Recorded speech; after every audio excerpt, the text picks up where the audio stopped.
你想不到一个学生卷起来有多恐怖。有个叫斯科特·杨的大学生，想毕业后开公司当老板，于是选了商科专业。但毕业后他发现，大学4年学的东西都是教他如何在企业里做商业管理类的工作，说白了还是在给人打工。而且他发现，像比尔·盖茨、马斯克这些商业大鳄都是编程出身的，敲敲代码就能改变世界，还能一夜暴富，这勾起了他浓厚的兴趣。但现在面临两难困境，他想学计算机，又不想浪费4年时间和数十万美元的学费，于是就在网上找 MIT， 也就是麻省理工学院的免费公开课，接着制作了33节课的课程列表，又花了2000美元买教材，就这样按照自己的节奏在家学习，最终只用了1年的时间就完成了 MIT 4年的课程。虽然并没有真正获得学位，但他通过分享学习过程也收到了一些公司的 offer， 还开发了一款小程序。后来他觉得自己的方法可行，又继续卷，在1个月内学会了素描，1年内学会了西普中韩4门外语，被众多网友尊称为学神。通过这些背书，斯科特写的超速学习卖得火热。起初我也怀疑他是靠这些包装自己来卖书，不过看完我发现书里的一些学习方法是有一定普适性的，能够为我们所用。毕竟自学这种事儿，别说效率和质量了，能坚持下来都已经很不容易了。估计很多小伙伴跟我一样，想过要自学一项技能，但最后都不了了之。所以今天咱们就结合超速学习以及刻意练习、认知天性、考试脑科学这几本书，来聊聊学习一项技能的通用方法，最后再分享一些压箱底的学习资源，大家可以点赞收藏一下，方便后期查找。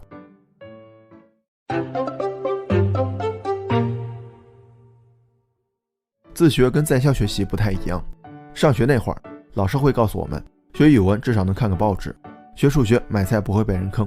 但很多时候我们自学的目的并不明确，就像我之前有一段时间想学画画，纯粹是脑门一热，等烧退了也就懒得学了。所以我们得先告诉自己学这个技能的目的，怎么安排学习计划，给大脑装个导航。目的最好是具体的、场景化的，这样更能激发自己的行动力。我要学英语，这个目的就比较模糊，是扩展词汇还是练习口语，这些会直接决定我们的学习重心和方法。我们不妨这样设定目标，比如要学习口语，那我要达到能跟老外进行日常沟通的水平，不至于出国旅游随时看着翻译软件，吃饭点上了5个汤。另外目标设定有个 SMART 原则，就是要具体、可量化、可实现、与行动方案相关、有时效。其中的可量化我觉得没有必要强求，因为这样很容易把真实的目标简单化，掉入计数器陷阱。就像我之前看书，要求自己每个月必须看4本，如此一来我看书就像是赶进度，不管懂不懂看完就行。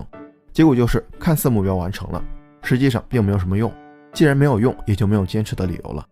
学习计划我们可以分成2种情况，一种是有一定基础也足够自律，那就可以把计划做得越详细越好。斯科特是花了总学习时间的10%来制定一份详细的计划，包括学哪些内容、时间安排等等，后期根据实际情况微调就可以了。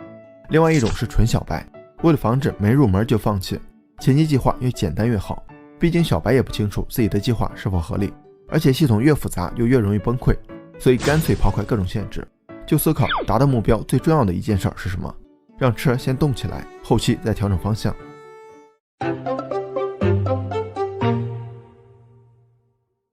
刻意练习的作者做了一个实验，他找了一个叫史蒂夫的学生，每次给他随机说出一串数字，让他尽可能记住并背出来，如果记住了，下一次就会增加1个数字，反之就会减少2个，以此类推。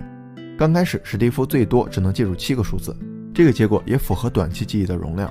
但随着不断练习，他找到了一种有效的联想记忆法，就是把数字跟自己熟悉的物体联系起来。于是他突破了瓶颈，记住了9个、10个。之后每次遇到瓶颈，他没有选择停留在舒适区，而是不断思考如何改进。最后一次他记住了82个随机数字。所以作者得出一个结论，让练习更有效的方法就是走出舒适区，这也是刻意练习最重要的一个原则。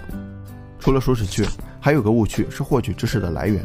我之前喜欢看几分钟拆解一本书，几分钟学会什么技能之类的，以为看到即学到，到头来别说内容，我连标题都记不住。既然要学，那就不能停留在简单了解的层次上，最好是接触一手资源，去听大学公开课，去看经典原著，甚至学术论文。虽然这个过程比较痛苦，但它能给我们带来的更深层的理解和全新的认知，是知识搬运工给不了的。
化学习。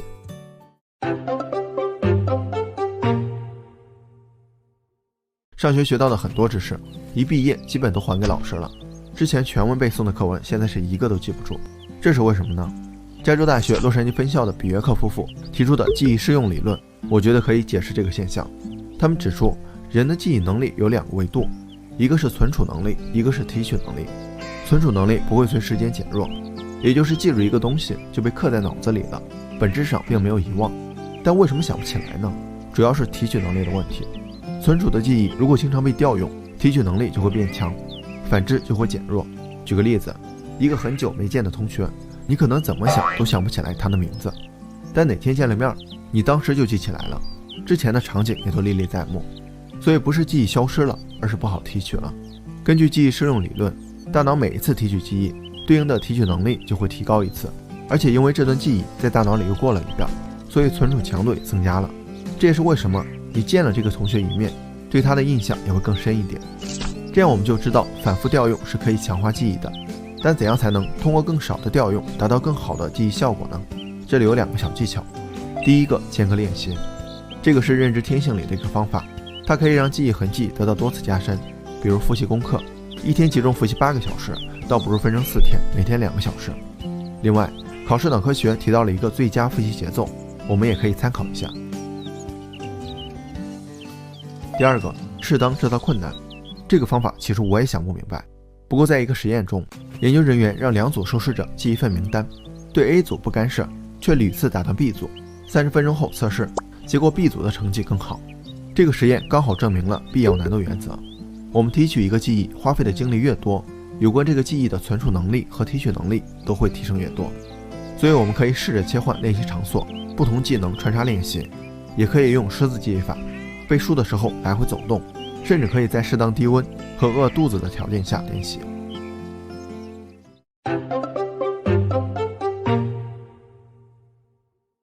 之前我学什么都会先把相关的教材都买来，花1个月时间先把书看完，然后再去实操。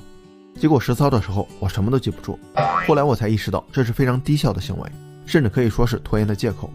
有一种高效的做法叫不完美行动，就是没必要把所有东西都准备好了再行动，而是直接行动，在行动中根据反馈进行调整优化。刻意练习中的史蒂夫每次记错数字之后，作者都会立即给到反馈，哪个数字错了或者漏掉了，这样他就可以密切关注那些错误的数字，知道自己的弱点，有针对性的提高。所以书中指出，不论努力做什么事情，都需要反馈来准确辨别你在哪些方面还有不足，以及为什么存在这些不足。那什么样的反馈才更有效更高效呢？认知天性中有个实验证明了，相对于即时反馈，延迟反馈的效果更好。研究人员找到2组学生， A 组学生开卷考试，这相当于在测验时给自己提供持续反馈。 B 组闭卷，只能在考试后检查自己的答案。考试成绩 A 组自然更好，但之后又进行了1次考试， B 组的表现就更出色了。其实适当延迟反馈的作用在于，让我们在间隔一段时间后多了1次练习的机会。这5条虽然不是针对某一项技能的典型方法，但却只学习任何知识和技能的通用性原理。咱们再来总结一下： 1. 找到场景化又不必量化的目标，学习计划详细具体还是简单直接因人而异。 2. 突破舒适区，尽量肯一手资源深度研究，外文借助专业的翻译工具。 3. 尽量用讨论、实践和传授这些主动式学习方法。 4. 通过适当制造困难和间隔练习的方法强化记忆。 5. 在行动中寻找和重视反馈，适当延迟的反馈效果更好。接下来就到了分享宝藏学习资源的时候了。下面这些网站基本都是一手学习资源，当然部分地址由于是国外的，可能需要那什么，你懂的。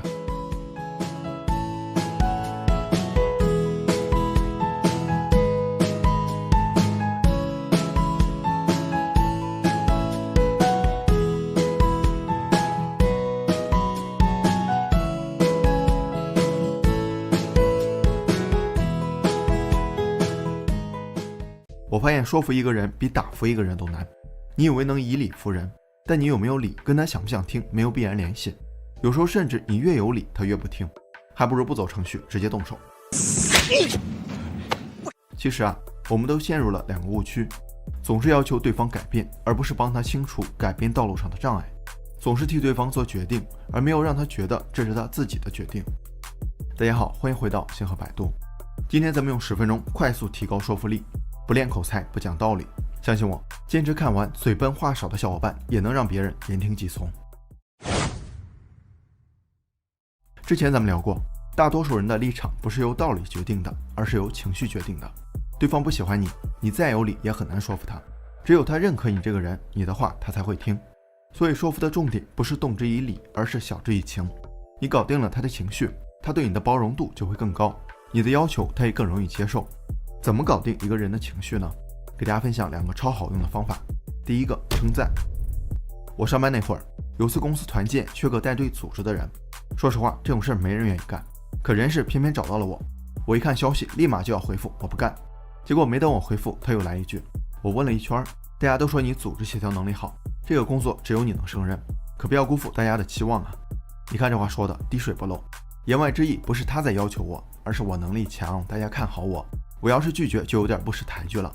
没办法，最后我跟傻子一样接受了他的要求。不过从那以后我也学到了，这个方法真的好用。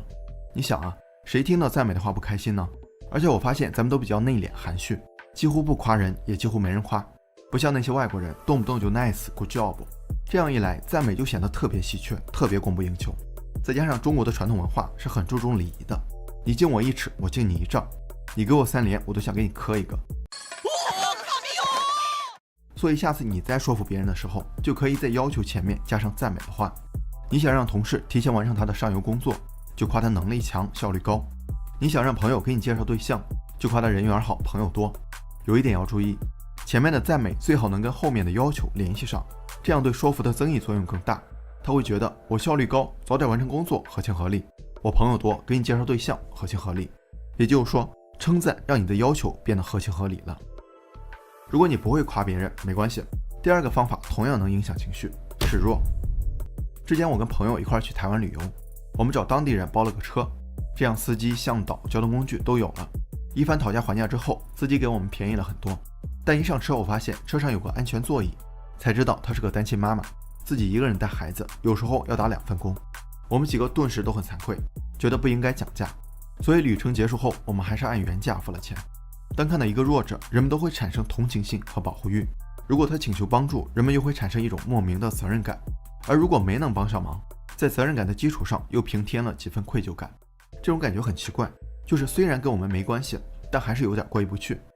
所以通过示弱的方法，能大大提高说服一个人的可能性。你直接让同事帮你完成一项工作，他可能不愿意，但你说你生病了，着急去医院，他一定会帮你。你约会迟到了，直接说堵车，女朋友肯定生气，但你说你一路跑来还把脚扭伤了，他不但不生气，还会担心你。如果你不知道怎么示弱，没关系，只是在要求前面加上对不起3个字也能起到效果，因为道歉就代表了让步和示弱。咱们没见过有谁道个歉还理直气壮，对吧？所以这个方法同样有效，而且有嘴就行。2018年，有个美国人在网络上发起了吃洗衣球的挑战，吸引了众多网友模仿，这可把推出洗衣球的公司吓坏了。他们赶紧发声明，洗衣球不能吃，还多次重复不能的警告字样。结果适得其反，他们非但没能说服网友，还让因吃洗衣球而中毒的事件足足增加了2倍。禁止为什么会变成建议，或者说网友为什么跟洗衣球公司杠起来了？原因是他们意识到自己的自主权被剥夺了。咱们看一下这里面的逻辑，一是每个人都希望掌控自己的行为，一旦自主权受到威胁，就会产生抗拒心理，并企图夺回来。所以你不让我干什么，我偏要干什么，不听你的才能证明自主权在我这儿。2是说服本身就意味着胜负对错，我被你说服了，代表我错你对，我这该死的胜负欲是不允许我被你打败的，所以有时候即便立场是错的，我也会坚持下去。大家想一下，平常别人说服我们的那些话，都是你要怎么样，你不能怎么样，爹里爹气的不给我们选择权。就像爸妈天天在耳边唠叨，要好好学习，不能打游戏。这话小时候都听得够够的，长大了竟然还有人教我们做事，我们肯定反感，对吧？所以说服一个人，最好不要替他做决定，而是把选择权交给他，让他认为他是在你的建议下自己做出的决定。有个简单的方法是用提问的方式出让选择权，就是在你真正的要求上多给对方几个选项。你让孩子多吃蔬菜，可以说你是先吃鸡蛋还是先吃西兰花？你约女朋友出来，可以说你想看电影还是想去游乐场？如果我们的话不是单方面让对方被动接受，而是让他们参与进来，自己做选择，他们的自主权就得到了保留。这刚好绕过了心理抗拒的风险。之前的要求他们可以一口回绝，但现在你不按套路出牌，他们找不到能反驳什么，而是在你的选项里做选择。表面上是他们自己的决定，实际上是掉进了你的陷阱里。有时候甚至都不需要设置选项，只用提问的方式来引导就可以了。在一次宣传节约用水的活动中，研究人员只是简单的向大学生询问几个问题，比如洗澡打沐浴露时你会随手关水吗？之后研究人员就发现，他们洗澡时的用水量大大减少，洗澡时间也缩短了 25%。 这在心理学上叫做承诺与一致原理，自己的决定自己也更愿意维护和执行。所以我们只需要通过提问来引导对方给出承诺，就能改变他们的想法和行为。比如明天上学应该几点起床呢？这句话就能让孩子不睡懒觉，比第二天你一遍一遍的喊他效果好很多。之前有个朋友跟我聊工作上的遭遇，干了5-6年，职位不升，薪水不涨，更可恨的是公司招来的新人待遇竟然跟他差不多。然后我开始劝他跳槽，结果他找了一大堆理由，公司离家比较近，同事关系也不错，跳槽的话这些都是未知数，所以宁可在这耗着也不走。后来我一想，如果换成我，可能也说服不了我自己跳槽。人一旦做出了选择，就会对这个选择产生依赖性，就跟物理惯性一样，没有外力作用就不会改变状态，这叫做路径依赖。另外，由于损失厌恶的影响，除非新选择的收益比现在高很多，损失比现在低很多，人们才愿意尝试。一方面是对现状的路径依赖，一方面是对改变的损失厌恶，就造成了人们很难被说服的第三个原因：改变阻力过大。所以在说服对方的时候，我们就不能只是单纯的要求他改变，而是要帮他提高改变的动力，清除改变的障碍。这里也有2个方法：一、凸显改变前后的差异，就是把不改变的代价和改变的收益摆出来，让对方权衡利弊。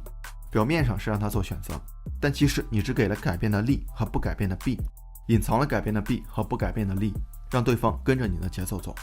2015年，英国让民众投票放弃欧盟成员国的身份，但因为英国的大部分食品、药品都依赖进口，脱欧会影响进出口贸易，英镑也可能因此贬值，所以大多数人是不同意的。负责人卡明斯是怎么做的呢？他买了辆红色大巴到处游说，车身上还印了2行大字：每周给欧盟 3.5 亿英镑，不如拿来资助我们的医疗服务系统。这句话很巧妙，不改变的代价是每周损失 3.5 亿，改变的收益是医疗系统得到完善，改变前后的差异很明显。更巧妙的是，他又加了一句口号：拿回控制权。拿回2字触发了损失厌恶，让人们觉得他们失去了什么东西，而脱欧正是夺回这些东西的方式。果然，经过一系列努力，英国人在公投中决定退出欧盟。我们在说服别人时也可以用这个方法，投其所好，行其所恶。现状的代价跟改变的收益之间的差距越大，对方想要改变的动力就越大，你说服他们的可能性也就越大。2、从最小目标开始改变。如果你没有把握让对方答应一个大的要求，不如先从一个小要求开始。心理学上有个登门槛效应，对方答应了你一个小要求，为了在认知上保持一致，多半会答应你下一个要求。就像上楼梯一样，每个台阶都不费力，但你就是可以一步一步得寸进尺。生活中这种情况太常见了，老板一次性给你安排太多工作，你肯定撂挑子，他就从小任务开始一点点的增加，最后你发现你一个人干了2个人的活。商家一次性让你买太多，你肯定也不愿意，他就从免费试用开始慢慢灌输活动，最后你发现你买了一大堆没用的东西。每个人的心理接受度都有一个范围，就像3个圈，最里面是接受区，然后是中间区，最外面是拒绝区。直接从接受区到拒绝区距离太远，阻力太大，但如果能把中立区变成接受区，拒绝区就更容易变成中立区，潜移默化的让对方降低底线，提高接受度。很多人觉得说服一个人就是改变他，但事实上他们听或者不听，改变或者不改变都是自己的选择，所以本质上没有人真正被别人说服，他们都是被自己说服。上面这些方法刚好都跳出了说服误区，没有直接改变对方，而是通过影响情绪、出让选择权、消除障碍，让对方自己做出决定。既然是自己的决定，他们更愿意接受和执行，但事实上他们还是按我们的意思来，只不过我们的角色从让人排斥的改变者变成了更容易被接受的催化者和助推者。你是一只涉世未深的小老鼠，进入社会后，你发现大家都在跑，虽然你不知道他们为什么跑，但你还是跟着跑了起来。队伍最前方是一趟通往幸福的地铁，地铁上虽已塞满了老鼠，也还是有勇敢者不惜夹掉尾巴挤了上去。商场鼠满为患，道路拥挤不堪，大家在迷宫一样的社会中寻找幸福。甚至为追求幸福商品大打出手，遍体鳞伤。豪车、美酒让你体验到了非一般的感觉，但多巴胺褪去，你又回到了原点。你意识到只有赚更多钱才能买更贵的车、更美味的酒，让自己更幸福。于是你追着金钱来到一家名为幸福的公司，成为了成千上万只被捆绑在格子间的老鼠中的一个。我们不停地追求幸福，但不知不觉掉进了社会给我们挖的最大的坑里，有钱就幸福了。Hello， 大家好，欢迎回到星河百度。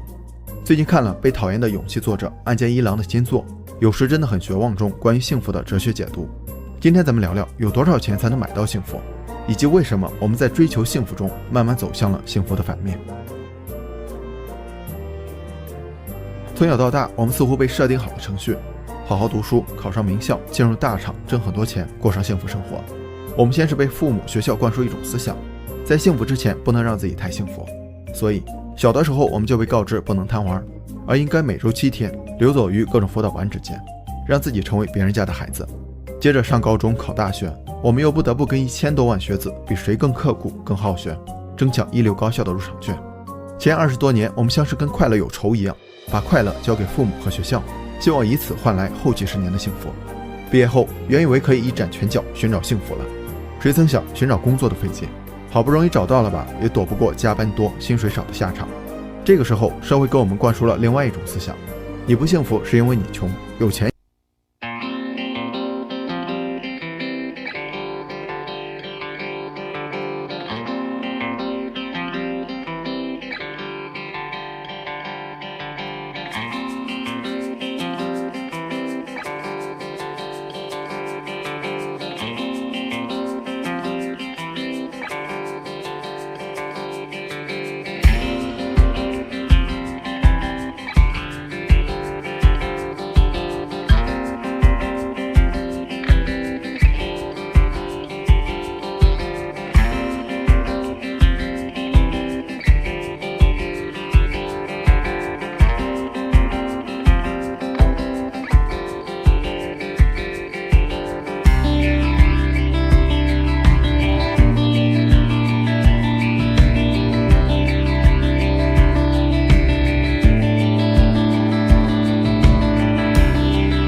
就不是金钱呢？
赚钱只是手段，幸福才是目的。